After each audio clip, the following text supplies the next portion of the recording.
Parents picking up their children from schools near the scene of the terrorist attack in Lower Manhattan on Tuesday. Chang W. Lee. The New York Times. We heard what sounded like a crash and what might have been a gunshot, but it didn't register at first.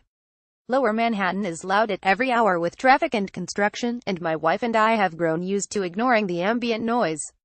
Even when one police siren follows another. Even when it is followed by dozens more. 2 of our 3 children had been out shopping for Halloween. Then our 12-year-old son came home. He told us he had seen a truck smashed on our corner, that there had been a shooting, that had seen what looked like blood on the windshield. He said the police were swarming the neighborhood and helicopters were flying overhead and our building was locked down. He was composed as he told us all of this. He must have missed the attack by a few minutes at most. Where was our teenager? We experienced a moment of parental panic until she answered her phone and came home. I checked the news and saw something about bodies strewn along the bike path along the Hudson. I must have said terrorism. Our 8-year-old started to cry. We're safe up here, my wife assured her. No, we're not, she replied, not unreasonably. I went downstairs to try to see things for myself, just as I had when I lived in Jerusalem during the Second Intifada, and similar events were an almost weekly occurrence. The day was clear and crisp. There were fire trucks and gurneys outside Stuyvesant High School, the elite public school that anchors the northern end of our neighborhood. I tried to get to the bike path, but stern-looking police officers waved me off at every corner. A woman pushing an infant in a stroller was sobbing. I heard her say that she had been outside when the crash took place. I stopped a paramedic to ask what he knew about the number of casualties. A lot, he said. It was clear that terrorism had returned to Manhattan, barely a year after a bomb went off on 23rd Street and injured more than 30 people.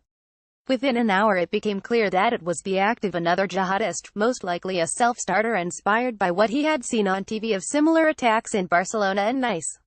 Ted Cruz and other right-wing populists sometimes deride Manhattan as a liberal la-la land of privileged people living far from the real world. But on Tuesday there was only the stark reality of multiple homicides outside our home and grim-faced emergency medical workers racing to the scene.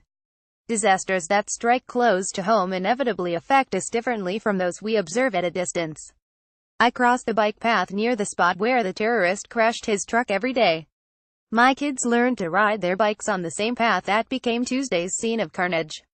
We celebrated our older daughter's bat mitzvah at a restaurant just off that path.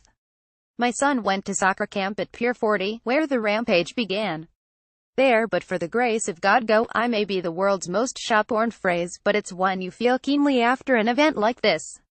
Disasters at close range also have a way of making ideological pronouncements seem remote, feckless and wretched. Donald Trump promised in a tweet to step up our already extreme vetting program. Then he blasted Chuck Schumer, New York's Democratic senior senator, for the diversity visa lottery under which the suspect, Sayfullo Saipov, supposedly arrived in the United States from Uzbekistan. Yet the notable fact is that even if the administration's signature multi-nation travel ban had been in place for decades, it would not have kept Saipov from entering the country legally and obtaining a green card before going on his killing spree. And getting a visa through a diversity program does not mean that he wasn't vetted by the United States before his arrival, or that he couldn't have been denied entry on security grounds. Determined fanatics will usually outwit the Department of Homeland Security's games of whack-a-mole. A heavy-handed immigration policy will never be an effective counterterrorism strategy.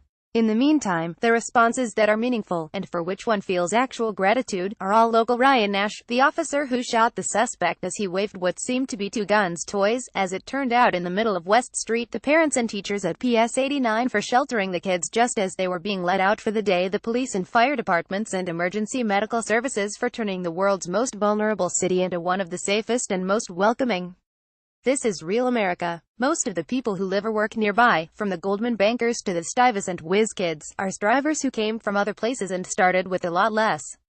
We feel intense pride in our city and country, though we don't feel the compulsion constantly to profess that pride as proof of our patriotism or as an expression of a cultural resentment.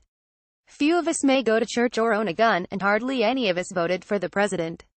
But we are good friends to our neighbors, look out for their children, and feel nothing but gratitude for the people who protect us.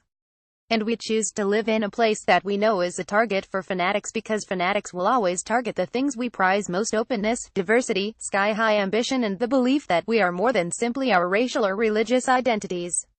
Something unreal, as people say, happened in my neighborhood on Tuesday.